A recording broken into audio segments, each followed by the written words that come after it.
प्रिय छात्रों, नमस्कार। कक्षा में आपका पुनः स्वागत है। आज की कक्षा में हम नैतिक शिक्षा पाठ्य पुस्तक के पाठ 5 का अध्ययन करेंगे, जिसका शीर्षक है व्यायाम। तो सबसे पहले हमें ये जान लेना चाहिए कि व्यायाम किसे कहते हैं। बच्चों, शरीर के अंगों को नियम पूर्वक व विशेष रूप से हिलाने डुलाने को व्यायाम कहते हैं।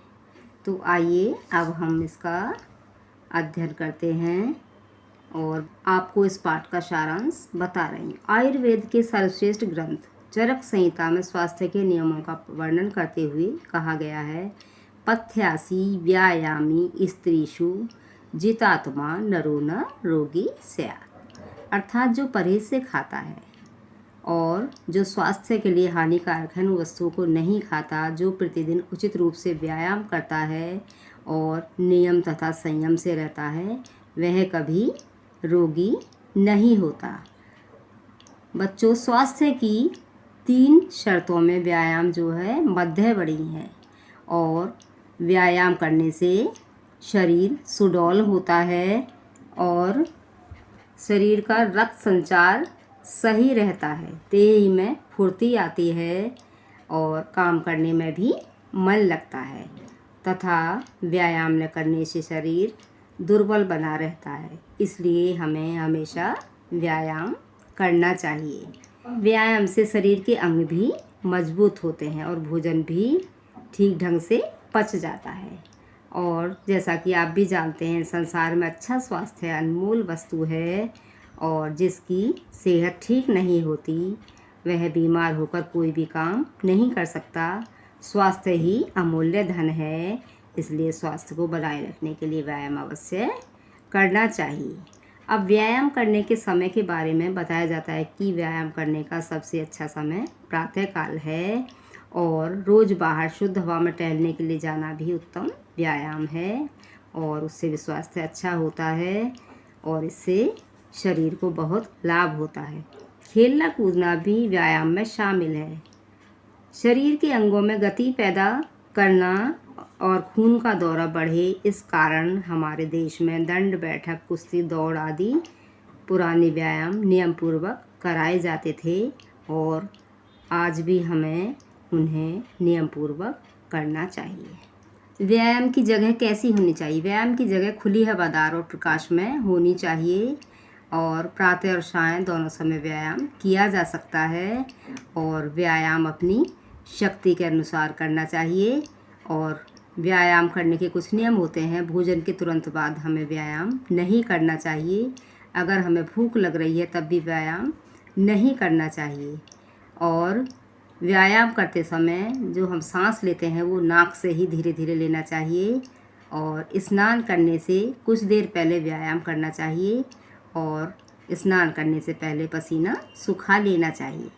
बच्चों को कबड्डी, फुटबॉल आदि खेल खेलकर व्यायाम करना चाहिए। कोई न कोई ऐसी कसरत अवश्य करनी चाहिए जिससे कि शरीर स्वस्थ बना रहे। तो देखिए, उम्मीद है कि आपने व्यायाम नामक पाठ के सारांश को भली प्रकार से समझ लिया होगा। इससे हमें यह प्रेरणा मिलती है कि हमें रोज़ाना थोड़ी देर व्यायाम अवश्य करना चाहिए और आज के समय जबकि कोरोना महामारी का भीषण संकट छाया हुआ है तो ऐसे समय व्यायाम की उपयोगिता और अधिक बढ़ जाती है। अब देखिए, मैंने आपको ये पाठ समझा दिया है। अब हम यहाँ पर इसके अभ्यास प्रश्नोत्तर दिए गए हैं, इनको पूरा करेंगे और मैंने कुछ अतिरिक्त प्रश्नों के उत्तर भी आपको बताए हैं संक्षेप रूप से, तो आप उन्हें भी समझ लीजिए। देखिए, इस पाठ 5 में मैंने कुछ अतिरिक्त लघु उत्तरीय प्रश्नोत्तर भी आपको लिखकर बताए हैं। तो प्रश्न नंबर 1, आयुर्वेद का सर्वश्रेष्ठ ग्रंथ कौन सा है? उत्तर, आयुर्वेद का सर्वश्रेष्ठ ग्रंथ चरक संहिता है। प्रश्न नंबर 2, व्यायाम किसके लिए अनिवार्य है? उत्तर, व्यायाम स्वास्थ्य के लिए अनिवार्य है। प्रश्न नंबर 3, संसार की सबसे अनमोल वस्तु कौन सी है? उत्तर, संसार की सबसे अनमोल वस्तु अच्छा स्वास्थ्य है। प्रश्न नंबर 4, परिश्रम कैसा व्यायाम है? उत्तर, परिश्रम सहज व्यायाम है। प्रश्न 5, हमारे देश के पुराने प्रसिद्ध व्यायाम कौन कौन से हैं? उत्तर, दंड बैठक, कुश्ती, दौड़ आदि हमारे देश के पुराने और प्रसिद्ध व्यायाम हैं।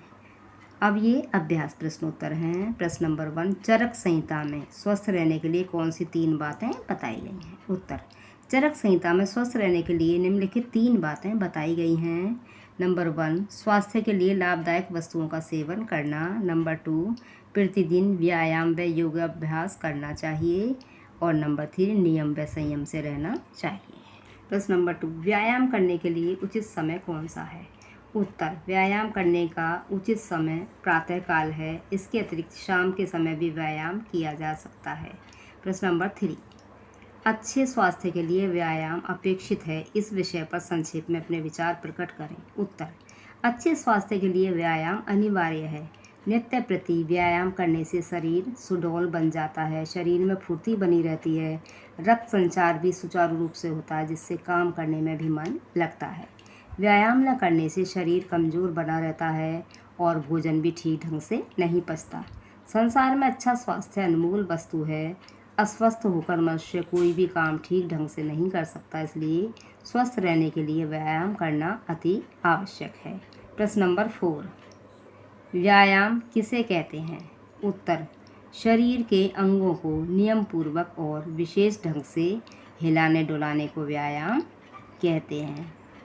ये नीचे इस पाठ का सुविचार भी है, जिसका अर्थ है सर्वे भवन्तु सुखिनः सर्वे सन्तु निरामया, अर्थात सब सुखी हों, सब निरोगी हों। अगली वीडियो में पुनः मिलेंगे। धन्यवाद।